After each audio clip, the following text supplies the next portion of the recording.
All right, welcome everyone to this masterclass explainer on Republic Act number 8792, otherwise known as the Electronic Commerce Act of 2000. For those of you heading into the bar exams, or you neophyte practitioners just getting your feet wet, grasping the ins and outs of this law is absolutely non-negotiable. Today we're going to break down the statutory framework that governs literally every digital tap, swipe, and click in the Philippines. So grab your notepads and let's figure out exactly how this works. Okay, let's dive straight into this. Picture this scenario. Counsel, if your only proof of a ₱1,000,000 contract is a simple text message, do you have a case? Now, in traditional, old-school legal thinking, you'd probably be scrambling around looking for a signed piece of paper. But under the rules we're examining today, the answer is a resounding yes, provided, of course, that you know exactly how to lay the proper legal foundation. This explainer is going to challenge pretty much everything you thought you knew about physical, wet ink evidence. So, here's our highly structured roadmap for today. We'll kick things off with the foundations of e-commerce law, move right into legal recognition and equivalence, and then tackle the really strict authentication and evidentiary rules. After that, we'll look at e-commerce and government transactions, and finally wrap the whole thing up with liabilities and penal provisions. All right, let's get started with Section 1, Foundations of E-commerce Law. Now, before we get completely lost in the digital weeds, let's anchor this law in some actual physical history. Think back to June 14, 2000. The Speaker of the House, the Senate President, and the President of the Philippines literally signed this into law with wet ink. It's actually kind of funny when you think about it, a brilliant juxtaposition, really. The very law, designed to make physical signatures legally unnecessary, was birthed by those traditional pen and ink strokes over 2 decades ago.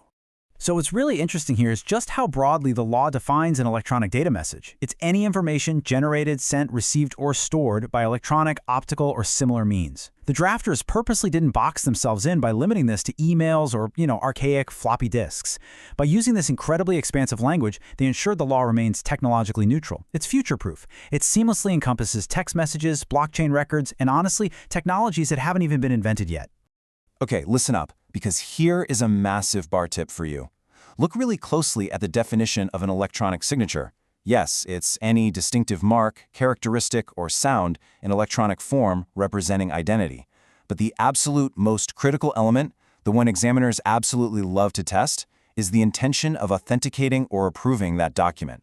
An accidental click, a digital watermark without the intent to be legally bound, that is not a valid electronic signature.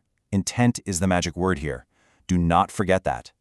And just to round out our foundational vocabulary, we have to lock down the definition of a service provider. This is your intermediary, the entity providing online services, network access, or the technical means to store and make documents accessible. I want you to establish this precise definition in your mind right now, because understanding exactly who qualifies as a service provider is the key to unlocking the liability safe harbors we are going to discuss at the very end of this explainer. Let's move to Section 2 and see how this builds into legal recognition and equivalence. You know how the civil code or the rules of court are always demanding that a document be in writing? Well, this brilliantly illustrates how that rigid paper requirement is perfectly satisfied by an electronic document. But, and this is a big but, it is not automatic. For the functional equivalent to hold up, the electronic document has to maintain its integrity, it must be reliable in light of its purpose, and it has to be capable of being authenticated so it can actually be used for subsequent reference. Basically, it must remain complete and totally unaltered. Furthermore, what happens when the law strictly demands an original document? If we contrast the traditional wet ink original with an electronic original, there's a clear standard. To be legally recognized as an original, your electronic document has to satisfy twin pillars. First, there must be a reliable assurance of its integrity from the very moment it was generated in its final form, and second, it must be capable of being displayed to the person it's being presented to. I need you to memorize those twin pillars right now: integrity and displayability. Shifting gears now to Section 3, Authentication and Evidentiary Rules. I want to throw a bit of a Socratic curveball at you. How exactly do you cross-examine an electronic signature, right? You can't exactly drag a line of code up to the witness stand and interrogate it to see if it was coerced. So how does the law actually handle this? Well, it does it by prescribing incredibly strict evidentiary procedures that shift the court's focus away from the ink and onto the system and the method used to create it. So to make an electronic signature legally equivalent to a written one, you have to prove that a rigorous, unalterable statutory checklist was followed. You've got to show that a reliable method identified the party to be bound, that the method was appropriate for the specific transaction, and crucially, that executing it was absolutely necessary to proceed. Finally, the other party has to actually be able to verify it. You literally have to check every single one of these boxes. And remember, the burden of proving authenticity? That rests entirely on you, the person introducing the document. You must establish system integrity. How? Well, you can prove the system was operating properly at all material times.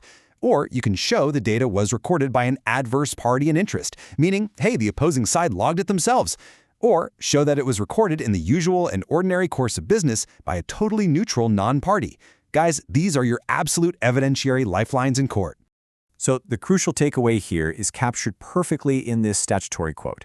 In any legal proceeding, you simply cannot deny admissibility solely because a document is an electronic form.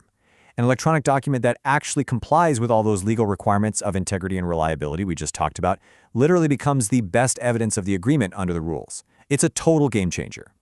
Let's move on to Section 4, E-Contracts and Government Transactions. Out in the real world, commercial contracts can absolutely be perfected electronically. Offers, acceptances, if they happen through data messages, they're valid. They cannot be denied enforceability just because they're digital. And here's a highly specific bar tip regarding electronic banking. Transactions using ATM switching networks are legally deemed consummated not the second you hit enter on the keypad, but upon the actual dispensing of the cash or the actual debit of one account and the corresponding credit to the other. And get this, the act doesn't just regulate private citizens, it forced the government's hand. The law laid down a strict mandate, requiring all government agencies and government-owned and controlled corporations to digitize their operations. They are legally directed to accept the filing of electronic documents, to issue e-permits and licenses, and to accept electronic payments. It essentially laid the groundwork for modernizing the entire bureaucratic infrastructure of the state. Which brings us to the climax of our masterclass, Section 5, Liabilities and Penal Provisions. Okay, remember earlier when I told you to keep that definition of service providers in the back of your mind? Well, here is exactly why it matters. Intermediary service providers are generally shielded from civil and criminal liability if they merely provide access. But this safe harbor is not absolute. It has incredibly strict conditions. To stay protected, the provider must have no actual knowledge that the material is unlawful. They cannot receive any direct financial benefit from the infringing activity, and they absolutely cannot directly commit or induce the infringement. If they cross any of those lines, poof, the safe harbor vanishes. I need you to lock these penalty thresholds into your memory right now. The Act specifically penalizes cybercrimes, and you have to know the difference. For hacking, which is unauthorized access or interference, and piracy, unauthorized copying and distribution, the fine is a minimum of 100,000 pesos up to the maximum damage incurred, paired with a mandatory imprisonment of 6 months to 3 years. But for other general violations of the Act, the penalty can reach a maximum of 1 million pesos or 6 years imprisonment. Do not mix those up. All right, as we wrap up this explainer, I want to leave you with a bit of a final exam question for your own legal philosophy. Republic Act 8792 was written all the way back in the year 2000. That's before smartphones, before blockchain, before mainstream AI. Yet its brilliant reliance on functional equivalence and technological neutrality still governs our digital evidence today. So as you step out of the classroom and into your actual practice, ask yourself, how are you going to apply these enduring foundational principles to the autonomous AI agents and self-executing smart contracts of tomorrow? The law has given you the framework. Now it's up to you to figure out how to apply it. Thanks for joining me today. Keep studying hard, and I'll see you next time.